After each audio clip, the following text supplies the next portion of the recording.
तो hi guys, welcome है दोस्तों आप सभी का। और आज हम लोग बात करने वाले हैं 3 गो अप्रेंटिस के वैकेंसी के ऊपर। ठीक है, 3 गो वैकेंसी। पहला आपका एक है भारत डायनामिक्स लिमिटेड की ओर से, दूसरा अप्रेंटिस है आपका यंत्र इंडिया लिमिटेड से, और तीसरा है आपका एयरपोर्ट अथॉरिटी ऑफ इंडिया का। ठीक है, तो पहले हम लोग इसी का जान लेते हैं। इसको शॉर्ट में हम लोग बीडीएल बोलते हैं, यानी कि भारत डायनामिक्स लिमिटेड। ठीक है, और इसका देखिए जो यहाँ पे तेलंगाना सेंटर है, तो ऑल ओवर इंडिया से कोई भी कैंडिडेट अप्लाई कर सकता है। तो ये जो अप्रेंटिस निकाला गया है ये आपका आईटीआई वालों के लिए भी है, 10th वालों के लिए भी है, लेकिन अलग अलग में। इसमें केवल आईटीआई वाले ही अप्लाई करेंगे, बाकी अलग अलग में 10th वाले भी अप्लाई कर सकते हैं दूसरे वाले में। ठीक है, देखिए सबसे पहले यहाँ पे रिक्तियां देख लीजिए ट्रेड वाइज। तो ये ट्रेड वार रिक्तियों की संख्या कुछ इस प्रकार है। टोटल 117 है, जिसमें से फिटर के 35। ठीक है, इलेक्ट्रॉनिक, यार इतना हल्ला करता है ना बच्चा लोग, क्या बताएं। चलिए, इलेक्ट्रॉनिक्स मैकेनिक के 22 सीटें हैं।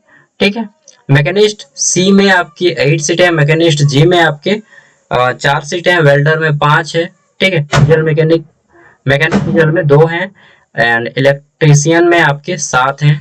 फिर आपका टर्नर में 8 है, कोपा में 20 है, प्लम्बर में 1 है, कारपेंटर में 1 है, आर एंड एसी में 2 हैं, एंड तो ये क्या होता है यार, मुझे भी मालूम नहीं। ठीक है, शॉर्ट नेम लिखा हुआ है, तो इसमें 2 हैं, कुल मिला के 117 है। ठीक है, और इसके लिए क्वालिफिकेशन चाहिए कि 10th पास हो, साथ में आप आईटीआई किए हो, बस इतना ही। एज लिमिट 14 से 30 साल होना चाहिए, और एज कैलकुलेशन आपका 31/10/2024 के आधार पे किया जाएगा। ठीक है, और आपका फॉर्म कहाँ से अप्लाई होगा, तो आपका apprentice.india.gov. से आप फॉर्म को अप्लाई कीजिएगा। ठीक है, अब देख लेते हैं यहाँ पे और कुछ चीजें, जैसे कि लास्ट डेट कब है इनका। चलिए ठीक है, बस। तो देखिए यहाँ पे बोला गया है कि आवेदन प्राप्त करने की अंतिम तिथि 11 नवंबर 2024 है, यानी कि 11/11/2024 तक आप इस फॉर्म को अप्लाई कर पाएंगे। ठीक है, बाकी आपका जो मार्क्स है 10th का और आईटीआई का, दोनों को मिला के उठाया जाएगा। ठीक है, अब चलिए हम लोग नेक्स्ट देख लेते हैं यंत्र इंडिया लिमिटेड। तो यहाँ पे और एक चीज, स्टाइपेंड कितना मिलेगा तो जान लीजिए। ठीक है, तो देखिए यहाँ पे बोला गया है कि 1960 एक्ट जो बना है उसके अकॉर्डिंग मिलेगा, और इसके अकॉर्डिंग आपका कितना मिलता है मालूम है? 7,000, या मतलब 6 से 8,000 के बीच में ही मिलता है, उससे ज्यादा नहीं मिलता है। ठीक है, आईटीआई वालों को। अब आगे देख लेते हैं यंत्र इंडिया लिमिटेड। यहाँ पे तो और भी कम दिया जाएगा, मतलब ऐसा लग रहा है कि जैसे भीख दे रहा है इन लोग। ठीक है, तो देखिए फॉर्म अप्लाई करने का 22 अक्टूबर से स्टार्ट है, और 21 नवंबर लास्ट डेट है यंत्र इंडिया लिमिटेड में। ठीक है, यहाँ पे टोटल जो वैकेंसीज है बहुत ज्यादा है। इसमें देखिए total number of vacancies is approximately लगभग 3883 वैकेंसी है। ठीक है, 3883, और इसमें इंक्लूडिंग 2400 है आपका आईटीआई, एंड नॉन आईटीआई यानी कि 10th वालों के लिए है आपका 1385 वैकेंसी। ठीक है, अब देख लेते हैं। तो यहाँ पे बोला गया है कि फॉर नॉन आईटीआई, अगर आप नॉन आईटीआई से अप्लाई करते हैं तो आपको बस 10वीं पास होना है, और आपका 10वीं में जो है 50% मार्क्स होना चाहिए। ठीक है, और बोला गया है कि with minimum 40% marks in mathematics and science, कम से कम मैथ में 40 नंबर हो और साइंस में 40 नंबर हो। ठीक है, और ऑल ओवर में 50%, 10th वाले से अगर आप अप्लाई करेंगे तो। और वहीं अगर आप आईटीआई से अप्लाई करते हैं तो बस 10वीं पास हो और आप आईटीआई हो, लेकिन 50% मार्क्स होना चाहिए 10वीं में भी और आईटीआई में भी। ठीक है, देख लेते हैं वैकेंसीज हमने बता दिया, 3880 के आसपास है। अब यहाँ पे अप्लाई आपका कहाँ से होगा, तो देखिए ये अप्लाई का लिंक है http://rec जो भी है recruit.gov.com से अप्लाई होगा। ठीक है, और ये आप फॉर्म मोबाइल से नहीं भर पाइएगा, जितना भी अप्रेंटिस का फॉर्म आता है ना, मोबाइल से नहीं भर पाइएगा। इसके लिए आपको लैपटॉप चाहिए, तो आप लोग साइबर कैफे वगैरह जाके भरवा लीजिएगा। ठीक है, देखिए आपका जितना मार्क्स है उसके अकॉर्डिंग यहाँ से ग्रेड चुन लीजिएगा।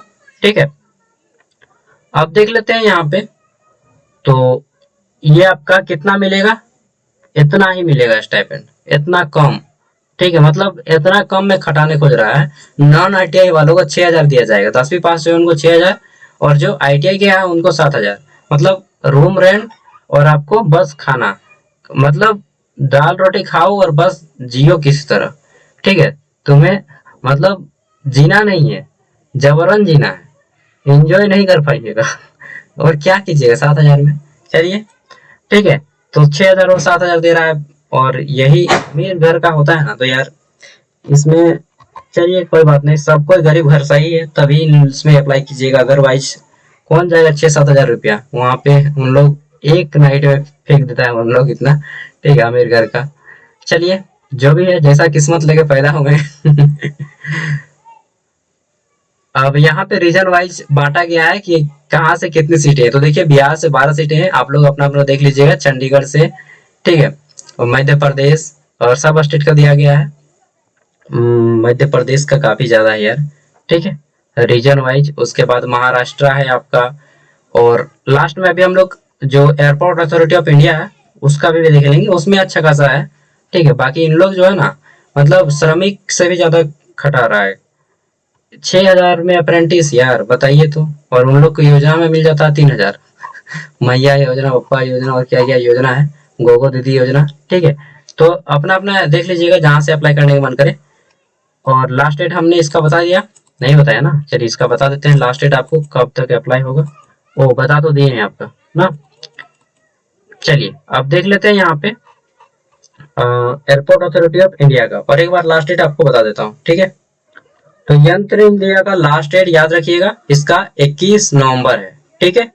और भारत डायनेमिक्स लिमिटेड का लास्ट डेट कब है, तो इसका लास्ट डेट है आपका 11 नवंबर, ठीक है।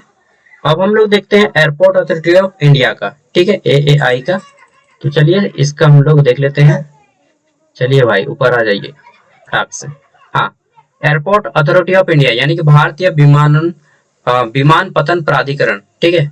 और यहाँ पे आपको अच्छा खासा मिलेगा, देख लेते हैं। तो यहाँ पे आपका ग्रेजुएट लेवल पे पोस्ट है, ग्रेजुएट अप्रेंटिस, जो कि बीटेक वालों के लिए है। एक है टेक्निकल, ये आपका डिप्लोमा वालों के लिए, और एक है आपका ट्रेड जो कि आईटीआई वालों के लिए। देखिए यहाँ पे आईटीआई वालों को 9 हज़ार दिया जाता है, ठीक है, वहाँ पे 7 हज़ार, कम से कम 2 हज़ार तो ज्यादा बेनिफिट दिया रहा है, ठीक है। इतना में कम से कम आदमी मतलब उसको जरूरत नहीं पड़ेगा, इतना में वो रिलैक्स कर लेगा, एडजस्ट कर लेगा महीने का खर्चा, ठीक है। डिप्लोमा वालों को 12 हज़ार दिया जाएगा और बीटेक वालों को 15 हज़ार, ठीक है। तो बीटेक वाले को भी मतलब उतना 6-7 लाख खर्चा हो जाता है यार 4 साल में, और इतना कम। और ये जो एयरपोर्ट है कहाँ कहाँ का है देखिए, तो आपका असम है, अगरतला है, इम्फाल है, शिलोंग है, ठीक है। फिर है आपका दीमापुर, तेजू हवाई अड्डा, उसके बाद आपका लेंगपुई, और आपका होलोंगी। मतलब नॉर्थ ईस्ट के ज्यादा आपके हवाई अड्डे हैं, ठीक है। इन सब में आपको दिया जाएगा ट्रेनिंग वगैरह, जो 1 साल का होगा, ठीक है, और सब 1 साल का ही है। देख लेते हैं लास्ट डेट। तो इसका लास्ट डेट जो है आपका 20 नवंबर 2024 है। तो उसका 11 नवंबर, एक का 21 नवंबर और एक का 20 नवंबर, ठीक है। फॉर्म अप्लाई करने का फॉर्म फीस नहीं लगता है अप्रेंटिस वगैरह में, ठीक है। और देख लेते हैं, तो लास्ट डेट वगैरह हो गया। फॉर्म कहाँ से अप्लाई कीजिएगा, तो ये जो है आपका अप्रेंटिस इंडिया से फॉर्म अप्लाई कीजिएगा, ठीक है। बाकी किसी भी साइबर कैफे जाके बोलिएगा कि हमको अप्रेंटिस का फॉर्म अप्लाई करना है, उसका सबसे पहले दिमाग खराब होगा, क्योंकि अप्रेंटिस का फॉर्म सच में बहुत बड़ा फॉर्म होता है, फॉर्म अप्लाई करने का प्रोसेस, ठीक है। चलिए मिलते हैं नेक्स्ट वीडियो में। और क्या बताएं, अभी गवर्नमेंट अप्रेंटिस अप्रेंटिस खोल रही है, जब जॉब नहीं दे पा रही है तो वो अप्रेंटिस अप्रेंटिस खोल रही है। और 2021 में सेंसस होने का था, जनगणना, लेकिन क्यों नहीं कराई, क्योंकि अगर कराएगा ना, तो सच बता रहा हूँ, शिक्षित बेरोजगारों की संख्या इतना निकल के आएगा ना कि उसका ना पांव तले जमीन खिसक जाएगा गवर्नमेंट ऑफ इंडिया का, ठीक है। बहुत ज्यादा शिक्षित बेरोजगार हो गए हैं। और ये 2021 में होने का था हम लोग का, कब, जनगणना, लेकिन कब हो रहा है, अभी तक नहीं हुआ है। 24 आ गया, 25 आने को है, और कोई ध्यान भी नहीं दे रहा है। क्योंकि उससे जो है ना हमारा डाटा क्लियरली मिल जाएगा कि आदमी, गवर्नमेंट कैसा काम किया है पिछले 10 सालों में, उसका डाटा मिलेगा यार। लेकिन वो डाटा गवर्नमेंट देना नहीं चाहती है, कोविड का बहाना बना रही है अभी तक। चलिए, कोई इस मुद्दे पे बोलता ही नहीं है तो क्या बोले। थैंक यू, बाय, मिलते हैं नेक्स्ट वीडियो में। सबका पीडीएफ मैं वीडियो को डिस्क्रिप्शन में दे दूंगा। मजबूरी का नाम अभी महात्मा गांधी हो गया है सबका ना। बाय, शुभ दीपावली।